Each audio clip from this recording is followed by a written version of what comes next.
Introduction to Factoring Trinomials. We'll be factoring trinomials of the form ax squared plus bx plus c with a leading coefficient of 1. Before we get into factoring, let's review how we multiplied two binomials using the box strategy. Remember, we created a 2 by 2 box and we put the factors x plus 4 and x plus 5 along the side. And to complete the cells of the box, we multiplied x by x to get x squared. 4 times x equals 4x. This is 5x, and 5 times 4 equals 20. And so we got an answer of x squared plus 9x plus 20. And what we'd like to do is take a look at where these three terms in our answer show up in the box. So the quadratic term, the first term, is in the top left spot of the box, just by the way we designed the factors. The 20 is in the bottom right corner of the box. And if you look at the two terms along the diagonals, the 4x and the 5x, they add together to equal 9x, and they multiply together to equal 20 x squared, right? 20. So we want to kind of use that structure as we factor some trinomials together. So let's use that example we just had. And we're going to set up a box to factor this. We're going to put x squared in the top left slot and 20 in the bottom right slot.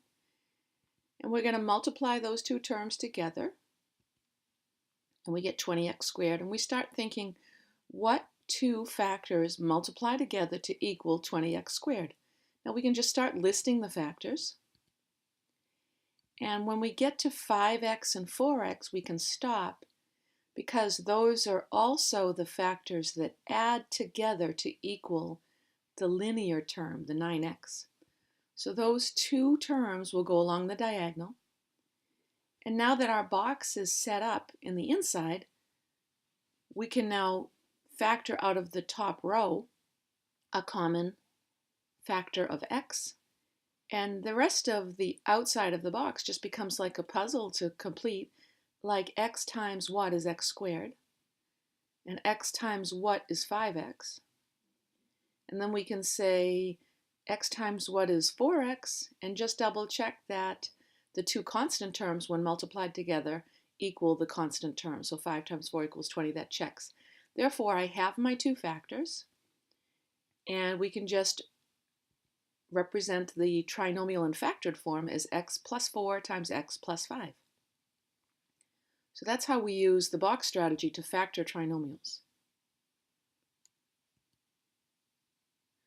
So here, to factor this trinomial, we'll put x squared in the top left and 18 in the bottom right.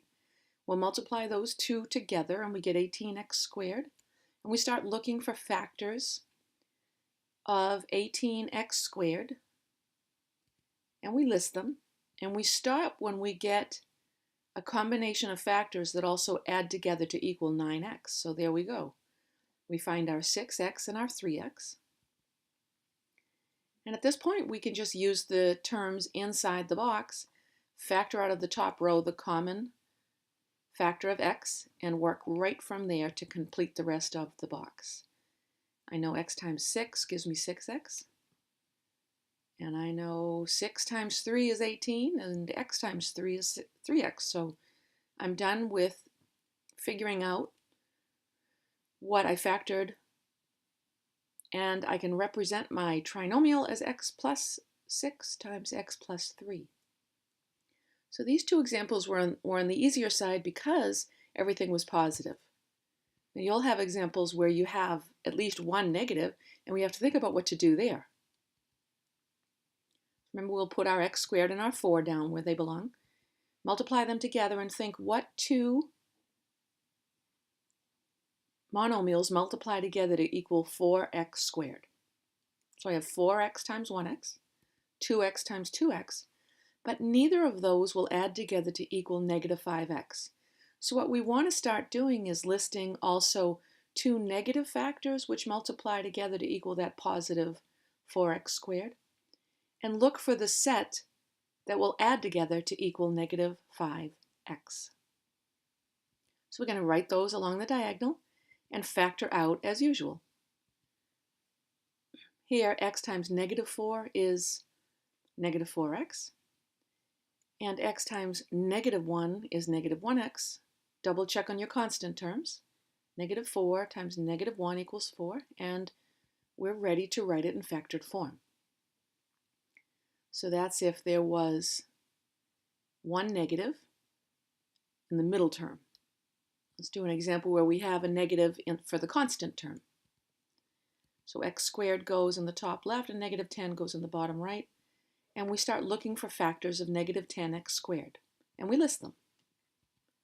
And we stop when we see two factors that also add together to equal 3x. And we found it. We put those along the diagonal, really in any order. I typically just put the first one in the top slot, although it would have worked fine if I did it the other way. We bring a factor of x out, and now we say x times negative 2 is negative 2x, x times 5 is 5x, and 5 times negative 2 is negative 10. This all checks out.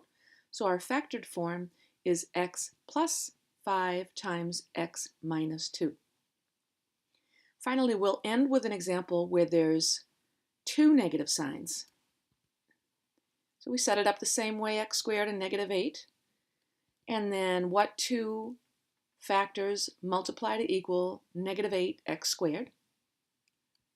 We'll write a bunch of factors down, and we'll look for the two that add together to equal negative 7x. So it was actually the top two. I could have stopped right there when I listed them. And I can write those terms along the diagonal, factor out an x from the top, and x times negative 8 is negative 8x. X times 1 is 1x. And I'm ready to write it in factored form. X minus 8 times x plus 1.